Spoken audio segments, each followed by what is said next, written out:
শরীরটা বড্ড দুর্বল লাগছে, খুব খুব কষ্ট হচ্ছে। তার উপরে হিসেবের খাতায় খরচের বহর দেখে মাথা ব্যথা হয়ে গেল। ওমা, আপনার আবার কি হলো মহারাজ? আর বলো না মন্ত্রী, কালকে থেকে 7-8 বার ঘরে বাইরে হয়ে গেল। এদিকে রাজবৈদ্যও তো নেই। খুব মুশকিল। আচ্ছা পণ্ডিত, তুমি তোমার পাঁজিটা এনেছো? হ্যাঁ মহারাজ, এনেছি। একটু দাও তো। আর পাঁজি দেখে কাজ নেই মহারাজ। আগামী সপ্তাহেই ভগবান শ্রীকৃষ্ণের জন্মতিথি, জন্মাষ্টমী, তালের বড়া খাওয়ার দিন। আমার যা শরীর খারাপ, তাতে কতদূর কি করতে পারবো সেটাই তো বুঝতে পারছি না। সে না হয় ঠিক আছে, কিন্তু আপনার শরীর সুস্থ করার জন্য ওষুধ খেতে হবে তো মহারাজ। রাজবৈদ্য যে বিশেষ কাজে গিয়েছিল, সেখান থেকে আজকে রাতেই ফিরে আসবে। ওরে বাবা রে, আবার পেটটা গুড়গুড় করছে। আজ তোমাদের ছুটি। ওরে বাবা রে, ও ও ও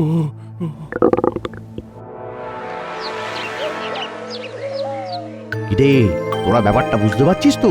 আপনি ছুঁয়ে ঢুকবেন আর ফাল হয়ে বেরোবেন। আর সেই কাজটায় যদি সফল হতে পারি, তবে তোদের আর কোনো চিন্তা থাকবে না। তাহলে সেই আনন্দে কিছু পয়সা করে দিন।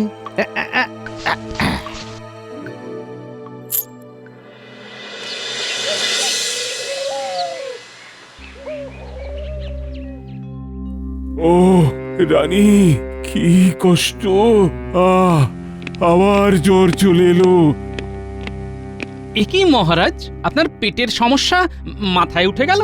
আর বলো না গোপাল, এই দুপুর থেকে আমার ধুম জ্বর। কই দেখি দেখি। একই মহারাজ, আপনার পুরো কপাল তো পুড়ে যাচ্ছে। গোপাল, তুমি তো বুঝতেই পারছো আমার যা শরীরের অবস্থা, এই নিয়ে তো আর রাজসভা চালানো সম্ভব নয়। হ্যাঁ, খুব মুশকিল। ঠিক আছে, আমি দেখছি অন্য কোনো কবিরাজের খোঁজ পাই কিনা। অন্য কবিরাজ এসেছিল গোপাল, কিন্তু ওনার পাঁচন খাওয়ার পর তো জ্বর চলে এলো। এ তো হিতে বিপরীত অবস্থা হয়েছে মহারাজের।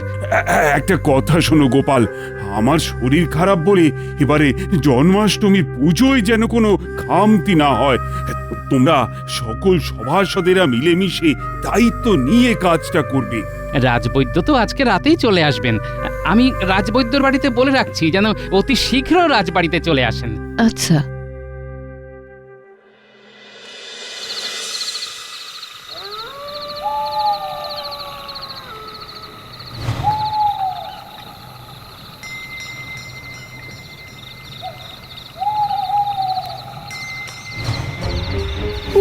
কখন থেকে দাঁড়িয়ে আছি, এত লোক চলে গেল, বৈদ্যর দেখা নেই। ওই তো রাজবৈদ্য। কু কু কু কু কু কু। কি রে বাবা, ভাদ্র মাসে কোকিল ডাকছে, তাও আবার এই রাতের বেলা। কদিন কৃষ্ণনগরে ছিলাম না, তার মধ্যে এত পরিবর্তন।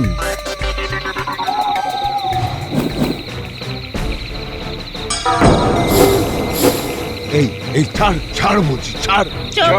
বেশি কথা বললে একদম উধাও করে দেব। ওরে বাবা রে!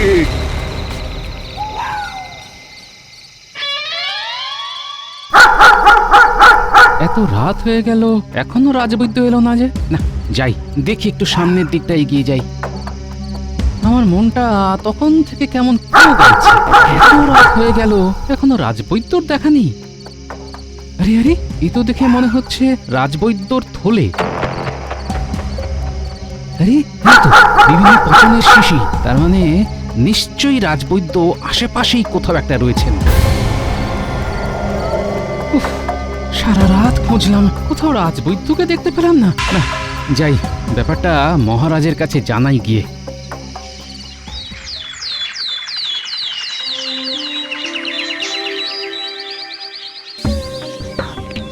মহারাজ, মহারাজ! তোমাদের মহারাজের শরীর তো আরো অসুস্থ হয়ে যাচ্ছে। সে কি, এদিকে বৈদ্যকেও পাওয়া যাচ্ছে না। আমি রাতে বৈদ্যের খোঁজ করতে গিয়ে এটা পেলাম, রাজবৈদ্যর থলে। আহ দেখো, থলে ফেলে আবার কোথায় গেল? আচ্ছা গোপাল, আমি না খুবই অসুস্থ। শোনো, আজকে বেলার দিকে সকল সভাসদদের আমার ঘরে দেখা করতে বলো। আচ্ছা মহারাজ, আপনি বিশ্রাম নিন। আর এই থলে রাজবৈদ্যের বাড়ি দিয়ে এসো গোপাল। আচ্ছা।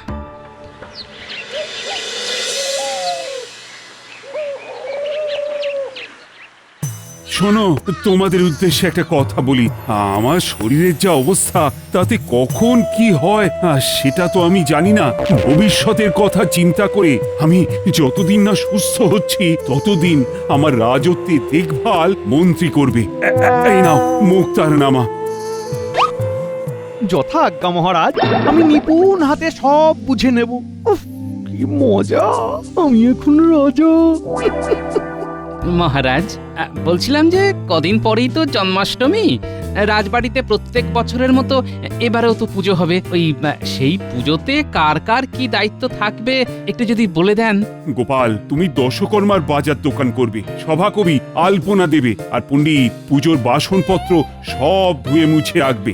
জ্যোতিষী আর অমাত্য তোমরা দুজনে অতিথিদের নিমন্ত্রণ করবে। সেনাপতি, তুমি গাছ থেকে তাল পেড়ে নিয়ে আসবে। আচ্ছা মহারাজ। মহারাজ, আর বৈদ্য তো এখনো এলো না। তাহলে আর কোনো চিন্তাই থাকলো না, আমি পুরো দায়িত্ব বুঝে নেব।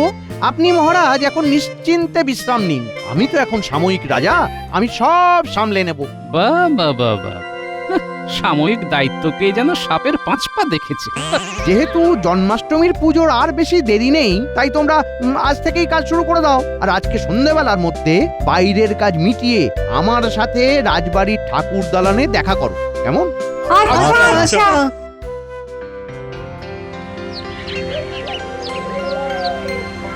শোনো, রাজবাড়ির শ্রীকৃষ্ণ পুজো বলে কথা, কোনো জিনিস যেন খারাপ না হয়। সেসব নিয়ে কোনো চিন্তা করবেন না গোপাল দাদা। এই সরা পইতে ধূপ ধুনো সব ভালো জিনিস দিয়েছি। কোনো একটা দ্রব্য খারাপ হলে আমি আমার নাম বদলে দেব গোপাল দাদা। আর রাজবাড়ির নাম ডুবে যাবে।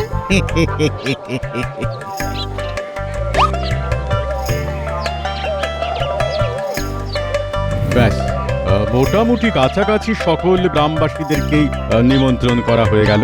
আজকে সন্ধ্যেবেলা মন্ত্রীমশাইকে এই তালিকা দেখিয়ে দেব।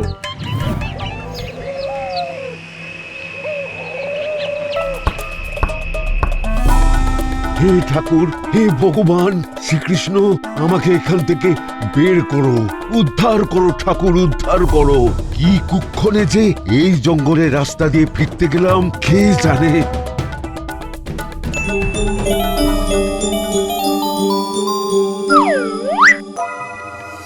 একটা দরজা পেটানোর আওয়াজটা বন্ধ হয়ে গেল না?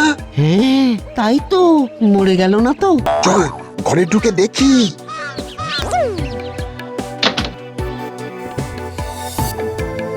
কোথায় রাজবৈদ্য, কোথায়? এই পালিয়ে গেল, ধর ধর ধর ধর।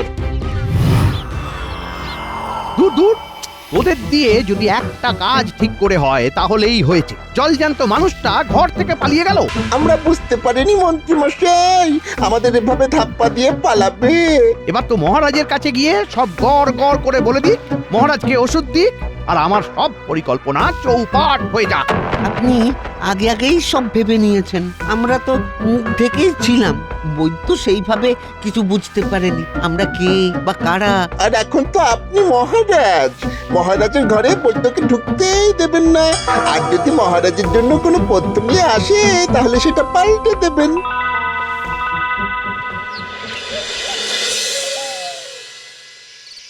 যাই গিয়ে দেখি বৈদ্য ফিরল কিনা।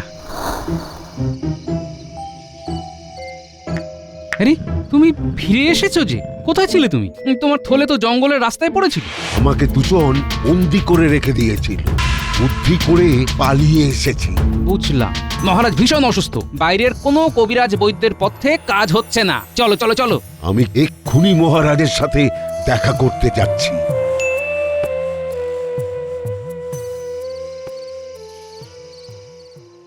কই দেখি গোপাল, তুমি কিরকম দশকর্মার বাজার করেছো?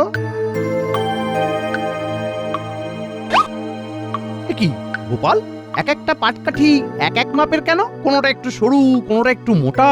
আগে পাটকাঠি তো এরকমই হয় মন্ত্রী মশাই। না না না, আমি ভেবেছিলাম সব কটা পাটকাঠি সমান মাপের হবে।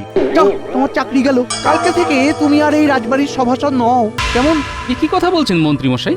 আমার চাকরি কেড়ে নেওয়ার আপনি কে? হ্যাঁ, এখন আমি রাজা। বেরিয়ে যাও। এ কি সেনাপতি, একটা তাল ছোট একটা বড়। বেরিয়ে যাও রাজবাড়ি থেকে, আজ থেকে তোমারও চাকরি শেষ। আমরা আমাদের কাজ করেছি মন্ত্রী মশাই, সকল গ্রামবাসীকে নিমন্ত্রণ করেছি। এই দেখুন তালিকা।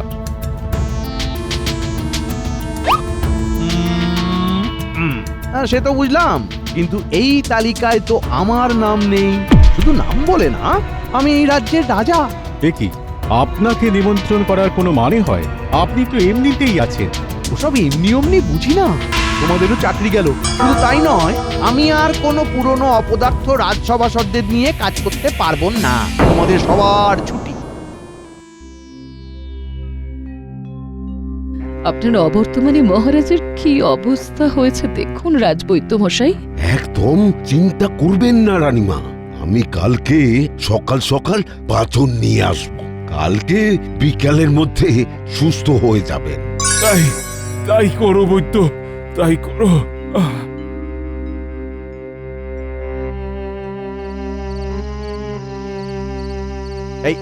একই বৈদ্য, তুমি বিনা অনুমতিতে কোথায় গিয়েছিলে? মহারাজের সাথে দেখা করবার জন্য আবার কিসের অনুমতি লাগবে? এই অসুস্থ, তাই দেখতে গেছিলাম। কালকে সকালে পাচন বানিয়ে নিয়ে আসবো, আর বিকেলের মধ্যে সেরে উঠবেন। উনি এখন প্রাক্তন মহারাজ। ওনার অসুস্থতা চলাকালীন এই রাজ্যের রাজা আমি। কালকে সকালে পাচন আমার হাতে আমার বাড়িতে দেবে। হ্যাঁ, আমি নিজের হাতে মহারাজকে খাওয়াবো। আচ্ছা, ঠিক আছে।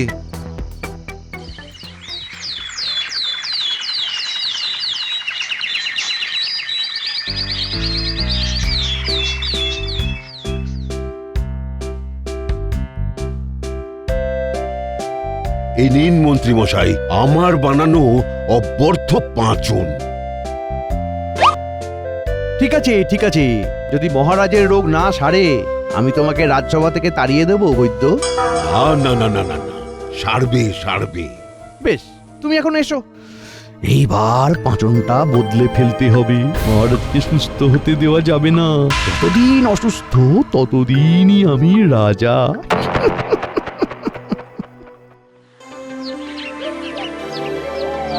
নিন মহারাজ, বৈদ্যের বানানো এই পাঁচনটা ঢকঢক করে খেয়ে নিন তো। আসুন। আচ্ছা আচ্ছা। এ কি, কোনো স্বাদই তো নেই। কি কষ্ট। বৈদ্য যেমন বানিয়েছেন তেমনই তো স্বাদ হবে। চললাম মহারাজ, বিকেলে আসছি। বৈদ্য মশাই, আপনার পাচনে মহারাজ সুস্থ হবেন তো?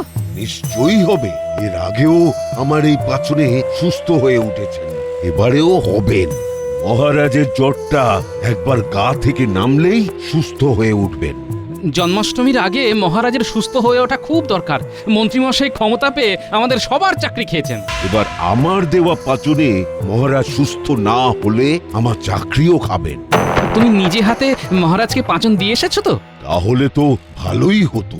মন্ত্রী ওনার বাড়িতে নিলেন, বললেন উনি খাওয়াবেন। আমার রাজবাড়িতে ওনার অনুমতি ছাড়া প্রবেশ নিষেধ। কি যে শুরু করেছেন। চলো, বিকেলে আমরা রাজবাড়িতে একবার খোঁজ নিতে যাব। চলো। বেশ।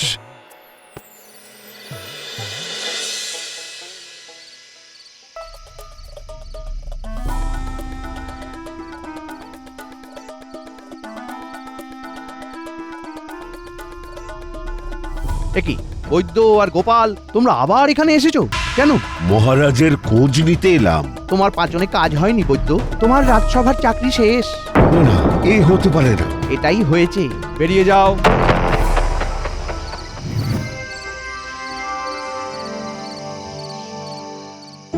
আমি নিশ্চিত, হ্যাঁ, আমি নিশ্চিত মন্ত্রী মশাই ওই পাঁচন মহারাজকে দেননি।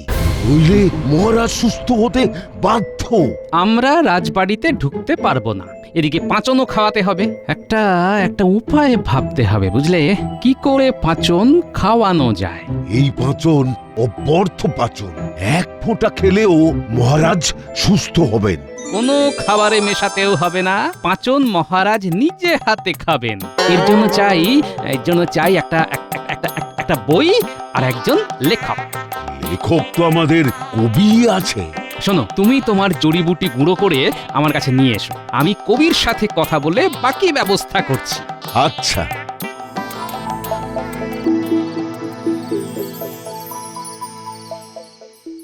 কি সভাকবি, পারবে তো? নিশ্চয়ই পারবো। মহারাজের সাথে সাথে আমাদের জীবন মরণ হইতে লুকিয়ে ভগবান শ্রীকৃষ্ণের জন্মতিথি আসার আগে মহারাজকে সুস্থ করতেই হবে।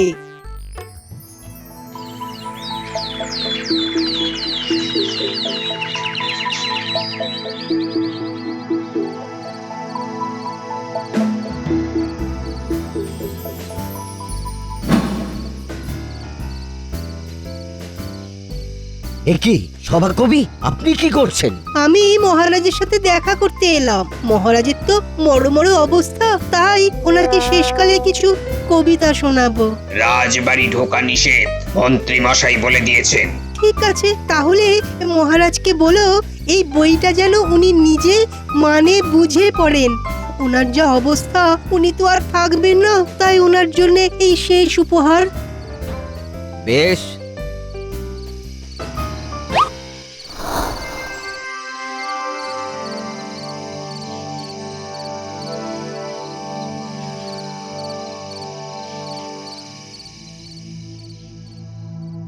কবি ভালোই করেছে, এমনিতেই তো এই কষ্টে চোখে ঘুম আসছে না। দাও দাও বইটা পড়ি।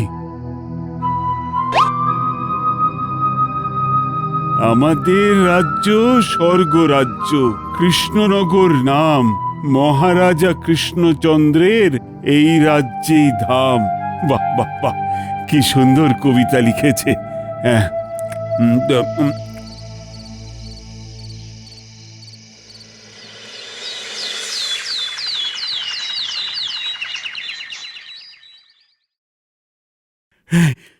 ও রানী, রানী, আমি একদম সুস্থ। বলেন কি? হ্যাঁ রানী, একটু জ্বর জ্বালা কষ্ট কিচ্ছু নেই। একই শুয়ে পড়ুন মহারাজ। আমি এখন সম্পূর্ণ সুস্থ। কি করে? এই তো কালকে অসুস্থ ছিলেন। হ্যাঁ, এখন আমি সুস্থ। তার মানে এখন থেকে আমি আবার রাজা। তুমি যাদের যাদের চাকরি থেকে বরখাস্ত করেছো সবাইকে এক্ষুনি রাজসভায় ডাকো। এই মাটি করেছে, কিন্তু কোনো কিন্তু না। সবই প্রভু কৃষ্ণের আশীর্বাদ। প্রভু তুমি আছো প্রভু। দূর দূর, ভাল লাগে না। কত পরিকল্পনা, সব চলে। দূর। মহারাজ, আমি জানতাম আপনি সুস্থ হবেন। আপনি কাল কবির দেওয়া বইটা পড়েছেন তো? হ্যাঁ। হ্যাঁ, সবই ওই বইয়ের লীলা। মানে ওই বইয়ের প্রত্যেক পাতায় পাতায় বৈদ্যের বানানো পাঁচনের জড়িবুটির গুঁড়ো মিশিয়ে দিয়েছিলাম। আপনি তো বই পড়ার সময় থুতু দিয়ে পাতা উল্টান। এটা আমার একটা মুদ্রা দোষ। ওই দোষী গুম হয়ে গেছে মহারাজ। কিন্তু আমাকে যে মন্ত্রী বৈদ্যের দেওয়া পাঁচন খাওয়ালো, কই তাতে তো সারলো না। উনি আদৌ আমার দেওয়া পাচন দিয়েছেন কিনা সন্দেহ, কারণ আপনি সুস্থ না হলে তো উনি রাজা থেকে যেতেন, এভাবে সকলের ওপর অত্যাচার করতেন। সাবাস গোপাল, তোমার কি বুদ্ধি। শোনো মন্ত্রী, তোমাকে অনেক শাস্তি দিয়েছি, এবারে আর দেব না। আগামীকাল তো জন্মাষ্টমী। হ্যাঁ, এবারে জন্মাষ্টমীতে রাজবাড়িতে ভোগ রান্না হবে, লোকজন ভাত পেড়ে খাবে, আর তারপরে তুমি সমস্ত বাসন পরিষ্কার করবে। গোপাল সেই সব তদারকি করবে। এটা উচিত না। আমি বুঝবো কোনটা উচিত আর কোনটা অনুচিত। তুমি আমার অসুস্থতার সময় সকলের সাথে যে দুর্ব্যবহার করেছ, এটাই তোমার শাস্তি। প্রত্যেকবার গোপালের জন্য আমি ফেঁসে যাই।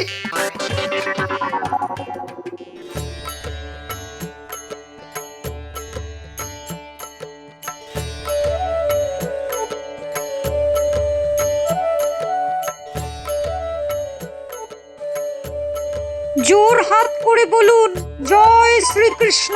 হে কৃষ্ণ করুণা সিন্ধু, তুমি সকলের কল্যাণ করো, অধর্মের বিনাশ করো। জয় জয় কৃষ্ণ। হে কৃষ্ণ, করুণা সিন্ধু, সকলের কল্যাণ করো, অধর্মের বিনাশ করো।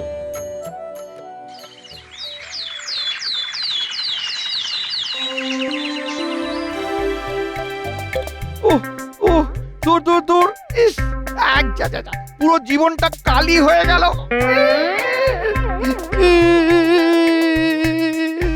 দেখলেন তো, সবই গোপালের লীলা। ঈশ্বর হোক বা মানুষ, হ্যাঁ